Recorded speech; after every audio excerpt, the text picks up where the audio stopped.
they'll scribble and do all kinds of things. So they want to write. They want to be able to write. And what I tell parents is when you are teaching the alphabet letters themselves, you can permit your child to draw the letters if they want to, but do not teach them to print. Do not teach them. Let them draw the letters if they want to while they're learning the letters, but do not teach handwriting until you begin to teach the letter sounds, because then they're going to begin reading words as they do in the very first lesson. And the minute they start learning words, you teach them how to write cursive. Cursive first. No printing. Why? Because if you teach cursive first, they can always learn to print later on. But if you teach print first, they may never develop a decent cursive. Now, why does that happen? Well, if you spend 2 years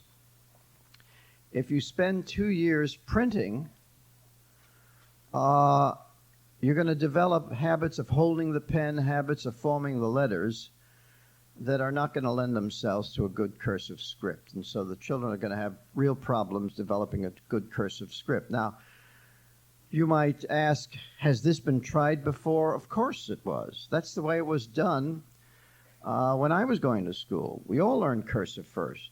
We didn't learn to print. That was the last thing that ever would have occurred to the teacher. We learned to print in art class later on. But to learn to write, you learned cursive. And there are many advantages to cursive. First of all, it's very natural for the child, to make the curves and the swirls and all of that. It's more natural than making perfect little circles and straight lines, which is what manuscript is. So it conforms much more with the natural, manipulative, kinetic motions of the child's hands. The second reason is that cursive helps a child learn to read. Now you might say, well, how is that possible? After all, they're reading print. Shouldn't they be writing print? No, and I'll tell you why. Ball and stick, the letters in ball and stick are so much alike that the children tend to confuse the letters with one another. You know that, B's and D's, G's and Q's, F's and T's, they're so much alike. But now, if you would take your hand, since I don't have a blackboard, and write a B, cursive, you go up like an L, right? Now write a D in cursive, you start like an A, right? You're never going to confuse those letters, you see. You will never confuse those letters. And that's why cursive helps a child learn to read, because that child will not have that B and D problem, will not have that reversal problem, because of the way the letters are formed. Another important point is that when you're teaching the child to read words and you're joining the letters together, the child sees the word in the form of the joined letters. If the child is printing, the letters are all over the place. The space, you don't know where one word ends and another begins because of the spacing problem. But when a child is learning cursive, he's connecting all of the letters together, and that gives him the sense of the blend and the sense of the sequence of letters. Another very important thing in learning a cursive is that your spelling will improve. Why? Because the hand acquires knowledge on the basis of its having written a sequence of letters in a certain way over and over and over again. I'm sure that many of you know how to type. You're touch typists. You know when you've made an error. You know when your fingers, that sequence is not quite what it should be. And you stop and you look and you say, yeah, and you go back and you correct yourself. It's the same with learning cursive. The hand acquires knowledge, you see. And the knowledge in the hand is connected to the knowledge in the brain. So the hand knowledge is connected with the writing, with the reading knowledge. And they both work together. So that cursive writing actually helps the child learn to read. It helps the child learn to spell because he knows that certain combinations go together and certain combinations don't, you see. And of course then if you know the spelling families, it makes it all that much easier to spell correctly. Another thing that is another reason why cursive is preferable to print is that it's easier on the hand. You can write cursive for many hours, provided you know how to hold the pen correctly. Make sure that when you start teaching your child, letting your child write, that you make sure that child holds the pen this way with the 3 fingers. You see, it's cradled between the thumb and the forefinger and rests on this 3rd finger. And this is such a simple and easy hold. It's so light, it's so relaxed that you can, and as a writer, I have spent hours writing and have never tired. I've never had a cramp. But if you use 4 fingers, you're going to have a cramp. And there are an awful lot of kids who use 4 fingers because they're not told how to hold a pen correctly. So make sure your child knows how to hold the instrument correctly. Now, the reason why a lot of people use 4 fingers and they don't have a cramp is because they don't do much writing. They don't get a chance to have a cramp. But you have no idea how much writing your child is going to have to do when he or she is 20 or 30 years old. You don't know what kind of a career they're going to have, so you might as well make it easy on them right now and make sure that they learn the easiest way to hold a pen and a pencil. Now, I say cursive first because you can always learn to print later on. If you start with print, what happens? The child develops, holds the pen straight up and down, generally presses hard, uses much more pressure than is necessary, writes straight up, and then all of a sudden you say 2 years later, okay, now we're going to go to cursive. So now I want you to relax your hand, turn the page, slant. A child's not going to do that. You see, the 2 years of printing are have been set. And so what's going to happen is that child is going to take that print and try to make it into cursive. And what's the result? You get this hybrid, part print, part cursive. Many of your friends write that way. Some kids will not ever write cursive at all. They don't want to unlearn what they've learned. They will keep printing for the rest of their lives. And you know people who do that. And the only way you can avoid that is to teach cursive first and then let them learn to print later on. No big deal. Now, if you're going to teach a left-handed child to write cursive, a right-handed child tilts the paper this way. That would be counterclockwise, and writes this way. For a left-handed child, you have to turn the paper just the opposite, all the way over. And the child will use this and write from the bottom up, you see. If your left-handed child holds the paper the way a right-handed child does, your child will develop the hook, will write from the top. That's the hook. If you don't want your child to develop the hook, you have to turn the paper all the way this way, and they can't use the hook. They must write from the bottom up the way a right-handed writer writes, and I can assure you that they can write as beautifully and as legibly as any right-handed person. I've seen the handwritings of many left-handed people who would put to shame right-handed writers. So there's nothing terribly difficult about that. Now, a lot of talk that what the schools are doing these days, they're teaching invented spelling. You've heard that, invented spelling, where they tell the kids to write the words any way they want. First of all, they don't supervise anything. They don't tell the child how to hold a pen. because they don't know how the child's going to write, whether he's going to print, whether he's going to write, whether he's going to stamp with his feet. What do they know, these teachers? They just say, write. And some kids sit there, they say, I don't have anything to write about. Write! So the kids scribble something. Oh, how beautiful. Isn't that wonderful? They get all teary-eyed over it because the child scrawled something, you see. And, of course, you can't read it, so you have to write a translation on the bottom. What is the child writing there?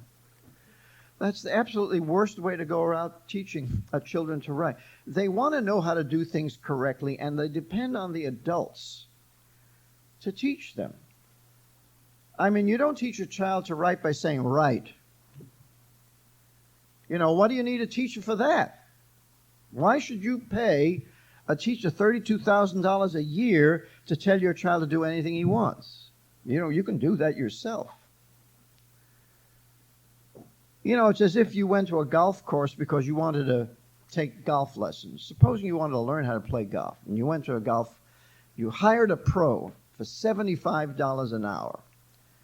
And you went onto the fairway, and there you are, you want to tee up, and you ask the golf pro, is this the proper way to hold the golf club? And he looks at you and he says, you hold it any way you want. Would you pay him $75 an hour for that?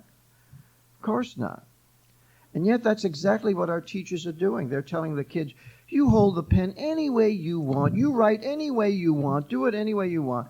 And these kids they're puzzled. They ask themselves, is this education? Is this what school is all about?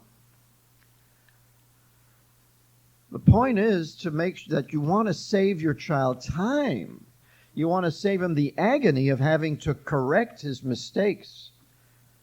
I know, for example, the story of a little boy who, in the first grade, he wanted to write a sign for his sister. He has a little sister who was an artist, and so he wanted to make a sign for her that said, artist at work. And so he was making this sign in the classroom, and he spelled work W-O-R-C-K. And he showed the sign to his teacher, and she said, that's very nice. What a nice sign. So he takes the sign home, and he shows it to his sister, and his sister looks at it, and she says, that's not how you spell work. The boy says, well, my teacher said that's correct. My teacher said that's okay. She said, no, that's not how you spell work. It's not spelled W-O-R-C-K. And so she got the dictionary, and she showed the boy, her brother, that it was W-O-R-K. Well, he was devastated, absolutely devastated, to think that his teacher would have permitted him to go home with an incorrect sign, incorrect spelling, to embarrass him, to humiliate him. Do you think that boy will have any respect for that teacher after what he's been through? Children are so conscious of wanting to do it the correct way. I mean, the last thing they want to do is be wrong. Kids. They want to do it the right way. So teach them the right way and take the time that is necessary. Another reason why you should teach cursive first is this. If you spend 2 years or 3 years having that youngster write manuscript, and then you say, okay, now we're going to learn to write the way grown-ups write. We're going to do cursive. Well, generally in the 3rd grade, you're so busy doing other things, and the schools are so busy, they're teaching kids all about sex. They don't have time to teach about, how to write. So now they're going to say, well, write cursive. And you know that it takes time to develop a good cursive script. Do you think that a 3rd grader wants to slow down and start writing like a 1st grader? That's the last thing they want to do. It takes time to develop a good cursive script. And when do you have that time? In the 1st grade. What else are you going to do in the 1st grade? But don't worry, today's teachers can find a lot of things to do that have nothing to do with learning anything. They waste the time of the youngsters. They waste all of that time that could have been used developing a good cursive script. They wasted doing a lot of nonsense. So where is the child going to find the time to do it later on? Generally, he doesn't find the time. He's not going to take the time, and the teacher is not going to take the time, because she's not going to slow down that class and have all of those kids write cursive the way and learn cursive the way it should be. In the first place, she's not going to undo the bad habits that the kids have required in the first and second grade. She can't do that. I mean, have you ever tried to correct a youngster who uses 4 fingers? Forget it. So she's not going to be able to correct the bad habits. And she's not going to have the time because she's pressured. She's got to teach social studies and this and that and that. She's not going to take the time out to teach cursive. So it's sink or swim. They just throw the kids into cursive and they say, okay, here it is. Do it. Parents often ask me, they say, well, what about italic? Or what about slant print? Or what about, they have these precursive. I say, why are you wasting the youngsters? What's precursive? I mean, we didn't learn precursive. We learned cursive. What's precursive? You're going to spend 2 years developing a form of writing and then saying, uh-oh, that was all wrong. You know, that's precursive. Now we're going to write cursive.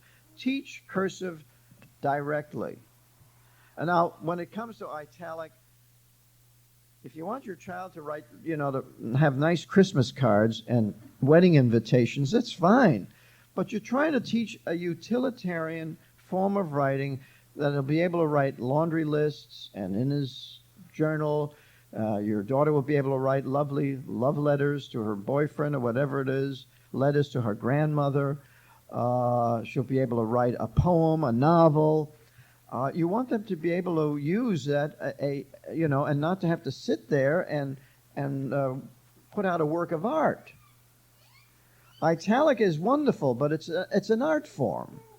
It should not be confused with just a simple utilitarian cursive. I mean, it's wonderful to know italics, but I would teach that after the child had learned cursive and then wanted to learn calligraphy. It really is a form of calligraphy. And calligraphy is beautiful, particularly if you want to, as I say, you know, make out wedding invitations and Christmas cards and that sort of thing. There's nothing wrong with that. But I'm saying do write things the right way the first time. Teach a decent cursive, and your child will be grateful to you. Now, do you have any questions on the writing before I get into the arithmetic? Does anybody have any questions on the writing? Yes.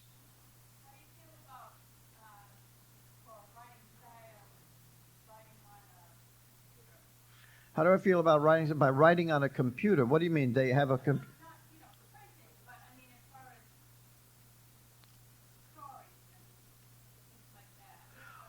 Oh yes, they can write a story on a computer, but if you're going to teach the computer, first they should learn to write in longhand, because you don't always have a computer around, you know. But yes, it's good to teach the computer, but first you've got to teach that child how to use that keyboard, how to touch type. Because if you're going to teach hunt and peck, then that child is going to be handicapped. Hunt and peck is not the most effective way to use a keyboard. So the first thing to do is to teach the child how to type, how to use the keyboard. That's a whole process in and of itself. In the meanwhile, the child should be learning to write cursive. But if you're going to use the keyboard, first teach the child how to use the keyboard by the touch system so that the writing can become rapid. Yes? How about my youngest son, he sort of resisted the cursive, but I did it anyway. He doesn't mind it, except he's learning to read faster than he is learning to write the letters. Is that okay? Yeah. There's a difference in speed in any of these learnings. For example, kids learn the alphabet orally before they learn to read the letters. They can read faster than they can write. We all know that. I mean, when somebody's dictating to you over the phone, a message, you say slow down, or you have to. It takes time to write, but there's nothing wrong with that. Yes. The difference between Is there any advantage to pens, pencils, jumbo size, regular? I know there is a pen, a writing instrument, which forces the child to use 3 fingers. Have you seen that? That might be useful if you want to make sure that the child learns how to hold the pen correctly. I've seen that somewhere. Otherwise, I would say a ballpoint pen would probably be it. When I was going to school, we had inkwells with wet ink. And we had pens, those little nibs, these little metal nibs. And we learned, can you imagine today in a classroom of 30 kids with wet ink? Well, it wouldn't go over very well today. But when I was going to school, boy, we were very, very careful in how we handled the pen and that ink, especially if there was a nice girl sitting in front of you with long hair. Never heard of anyone ever dipping hair in the inkwell. And there was a little flip, a top to it. It was just beautiful the way it was done, so nice and neat in our script. We studied penmanship. We practiced penmanship. We did ovals, and we did rainbows, to practice our penmanship, because everybody wanted to develop a decent handwriting. Now, it's true that not everybody can develop a good handwriting, but that doesn't mean they can't try and do the best that they can do. Any other questions about the handwriting? Yes. My son's been finished for 3 years, and now I want to teach him cursive. He's 6, and he doesn't like it at all. Is there anything that I should do? Well, the only thing I would say, if a son of that age, 6 years old, been doing printing for 3 years, I would say, sweetheart, you do want to write like an adult, don't you? Maybe use that motivation. Try to say, well, and it's easier and it's more. And then, if you learn to write cursive, you'll be able to read cursive. That's another important reason why you should learn cursive, so that you can read somebody else's cursive. There are a lot of signs written in cursive these days. Coca-Cola is in cursive, and Pepsi-Cola. And Ford, the way they write Ford. So it's useful to learn cursive in order to be able to read it. But it's exactly for that reason that I say teach cursive first, because you have a youngster who doesn't want to learn cursive, and he'll probably go on printing for the rest of his life. Make a stab at it. Tell him that that's the way adults write. Tell him that it's easier. If he ever wants to become a writer, tell him that it'll be easier for him if he learns cursive, because then he'll be able to write more rapidly with less fatigue. Put it in those terms. And it'll be easier to read. But then you're going to have to supervise the development of his cursive. He has to use cursive in signing his name, doesn't he? Does he write his name yet in cursive? Well, now that's the opening. Say, listen, you can't sign a check unless you do it in cursive. Nobody's going to give you any money unless you sign your name in cursive. You can't print your name on a check. So give him the economic reason.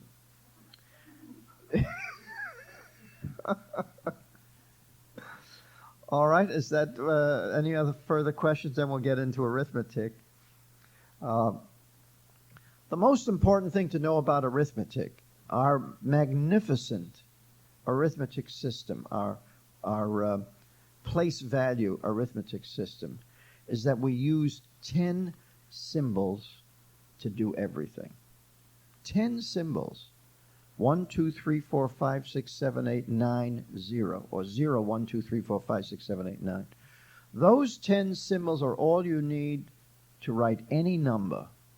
The longest number in the world, only those 10 symbols. So that's the first thing to know about it. The second thing you must know about our arithmetic system is that it's a counting system. In arithmetic, in addition, you count forward. In subtraction, you count backwards. In multiplication, you count in multiples. And in division, you count backwards in multiples. That's all arithmetic is. It's a counting system. And it's very important to become proficient in arithmetic. And I'll explain to you why. How many of you here use algebra frequently? All right. How many of you here use geometry frequently? How many of here use trigonometry frequently? How many here use calculus frequently? How many here use arithmetic frequently? All hands go up. Why? Because everybody has to know arithmetic. You've got to know it just to please Uncle Sam. You know, April 15th comes around, you'd better know your arithmetic. You can't survive without arithmetic. You can survive without algebra, trigonometry. I mean, the individual, the civilization can't, but as individuals you can survive. You cannot survive without arithmetic. So now what is the best way to teach arithmetic? Well, arithmetic was invented a long time ago. You know, before we had our place value system of 10 symbols, the Romans used Roman numerals. Can you imagine multiplying with Roman numerals? Can you imagine what a pain that was? How difficult? Our system is devised from the Indian counting board. That's where we get the place value system. That's the most important thing about it. Now, how do you learn arithmetic? You've got to memorize the arithmetic facts. Why? Because our arithmetic is a memory system. If you don't memorize the arithmetic facts, then you might as well give the child an abacus. He'll be counting by ones for the rest of his life. The reason why for generations and generations, children had to memorize the arithmetic facts was so that they could do it in their heads or with a pencil and paper, because it's in a memory system, and you cannot, master that system without memorizing the arithmetic facts, because once you do that, then you know the patterns of the system. You know how the system works. And that's when you understand the concept. In American education, they do everything backwards. They want to teach the concept before the child has learned the memorization, before the child knows the system. Well, what sense is the concept if the child hasn't memorized anything? And the only way memory is taught is by rote. There's no other way that you can memorize something like our arithmetic system except by rote. And it's very simple. There's nothing easier to learn than rote, especially our arithmetic system. And the easiest way to do that is to simply, now I don't have a blackboard. It's too bad I don't have a blackboard, but in How to Tutor, I more or less have the program outlined there. But since I've written this book, I've learned a little more about rote memorization and how to teach it. For example, one of the things that we have been doing wrong in this country is when you you ask a child, like for example, let's say 6 times 7, and the child hesitates, and you say, figure it out. That's the worst thing you can tell a child to do, is to figure it out. Why? Because 6 times 7 is 42. And what the child should know is that when he sees 6 times 7, he sees 42. If he stops to figure it out, what is he going to do? He's going to count on his fingers. He's going to count by ones. He doesn't need practice in counting by ones. He knows how to count by one.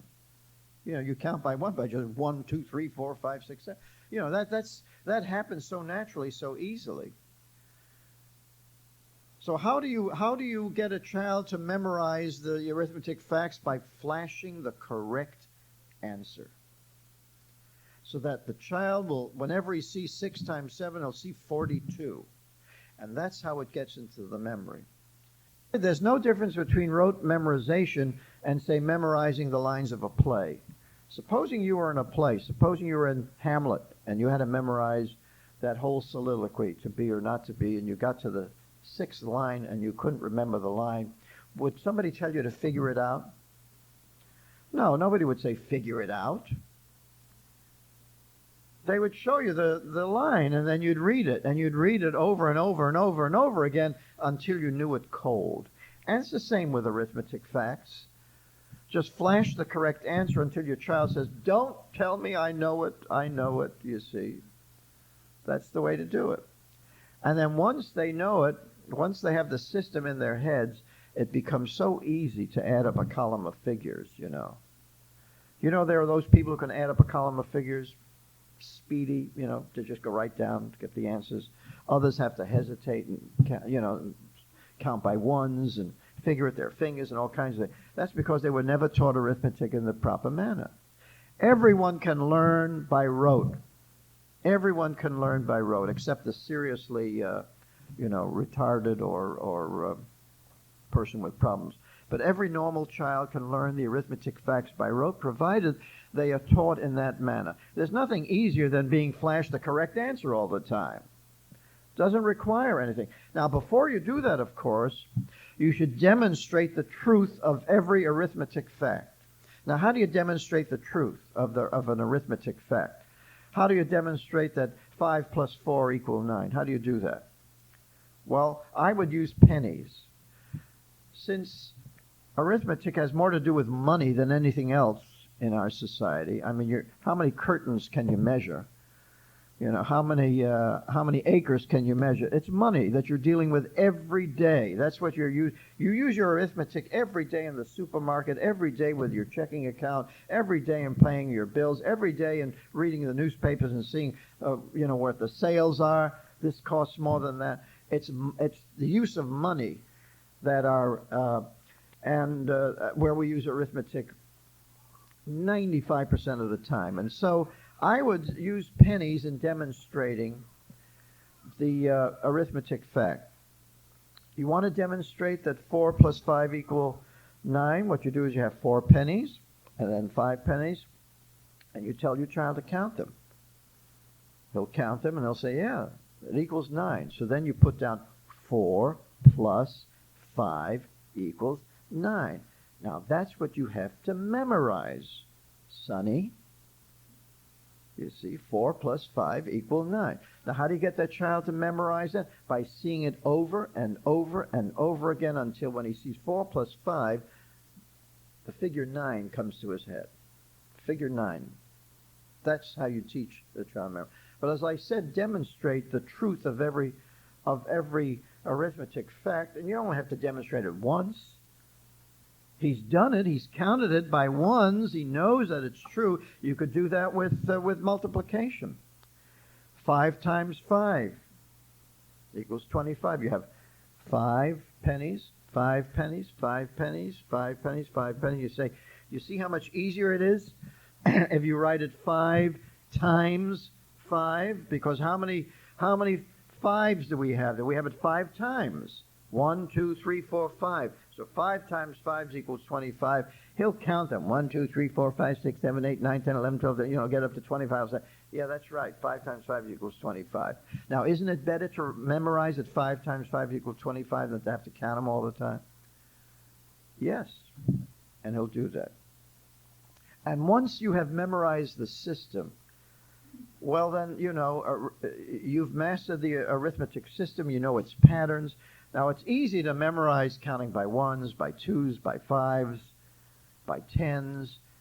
The more difficult ones are the 3s, the 4s, the 6s, the 7s, the 8s. Even 9 is not terribly difficult, because have you ever multiplied 9s, you know? 9, 18, 27, 36, you know, how it goes down. It's always one less than the other, you know. You teach the patterns. It's a marvelous system to think that you can do everything with just 10 symbols.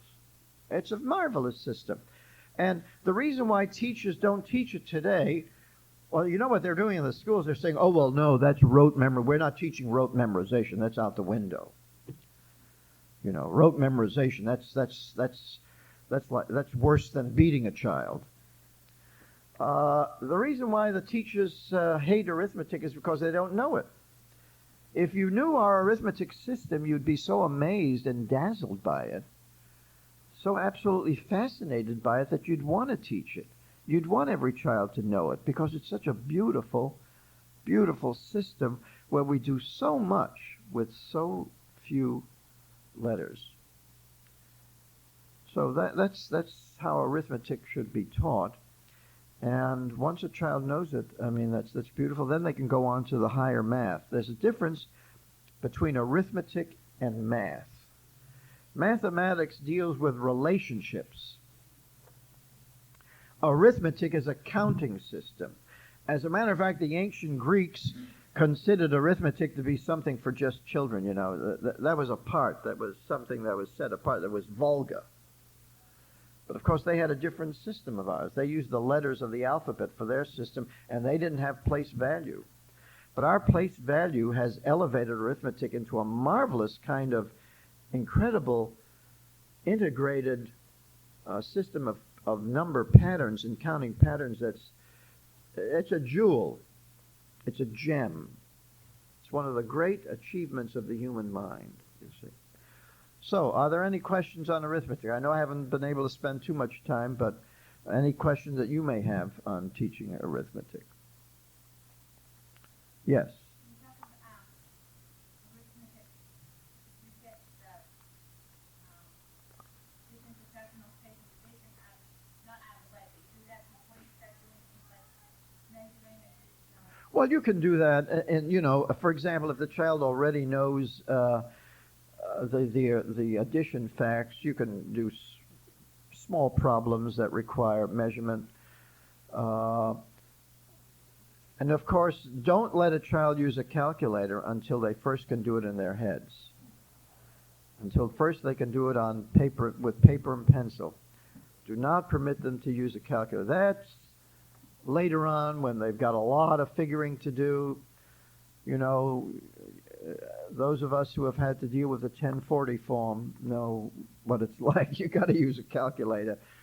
When there are all those percentages, they want you to do this and multiply this by that, and all that's nonsense. But no, just as I say, you can, to the extent that the child has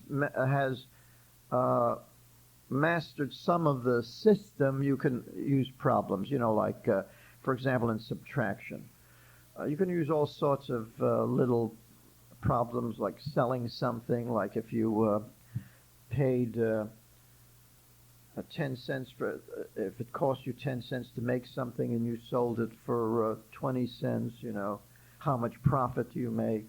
You want to teach them how to calculate interest, because it's a good thing to open up a bank account for them and to start compounding interest, show them how interest is compounded. That was done way back when I was going to school. We used to learn how.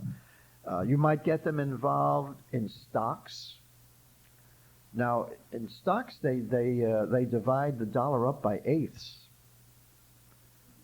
In other words, I don't know why they divided the dollar up by eighths when they started the stock exchange. Does anybody here know why they do it by eighths?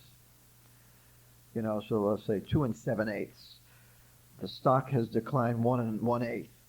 An eighth, of course, is 12.5 cents. A fourth of a dollar is 25 cents, so an eighth would be 12.5 cents. So, but you can follow the trends of a stock, the price going up, the price going down, something like that. Use everything that you possibly can in getting a child interested in using the arithmetic system. But as I say, and there are all sorts of problems, you know, that you can deal with. But since money is the primary problem, I would use a lot of money problems. Also, the fact that you're using money will help you in multiplication. For example, with the quarter, 25-cent piece, you have 5 nickels. You have 5 pennies that equal a nickel. You have, 5 nickels that equal a quarter. You have 2 dimes and a nickel. You see how that helps you in addition and all of that. So, and then also you can use arithmetic in telling time. You want to teach time. The 2 hands, the minute hand and the hour hand. And also you want to teach the calendar, the year, the days of the year, how many, counting the days of the week, birthdays, my heavens, you know. Keep track of birthdays and candles. You got to count birthday candles, especially for grandma's birthday. The youngsters count grandma's birthday candles. And so there are lots of wonderful ways of using it. But as I say, don't use the silly things that so many of these textbooks do, where they have the kids counting, how many peppermint sticks and how many, and how many elephants and how many zebras and all sorts of nonsense things. You should have them use arithmetic where it counts for them, where they can understand its use. Like at McDonald's. Plenty of arithmetic at McDonald's, or Burger King if that's your preference, So are there any other questions concerning arithmetic? Now, in my book here in How to Tutor, I have a section on arithmetic where I go through all of that, and also writing, the cursive writing. I have a cursive writing section. So if you need a basic textbook for cursive writing and arithmetic, then I would recommend that you get How to Tutor. Between How to Tutor and Alpha-Phonics, you have everything you need for the first 3 years in homeschooling. That's all you really need. And as you notice, incidentally, there are no pictures in Alpha-Phonics. I've never had a child who asked for pictures. I've never known of anyone who asked for pictures. You will find that pictures are a distraction, because they'll look at the picture instead of looking at the word and the letter and trying to sound out the letters. So you don't need that at all. Well, if there are no further questions, I want to thank you for your attention, and this has been a very interesting conference. I've enjoyed it very much, and I hope you have too. I'll be downstairs and be glad to answer any further questions you may have, or to sell you any of these books if you'd like to have them. Thank you very much. God bless you all.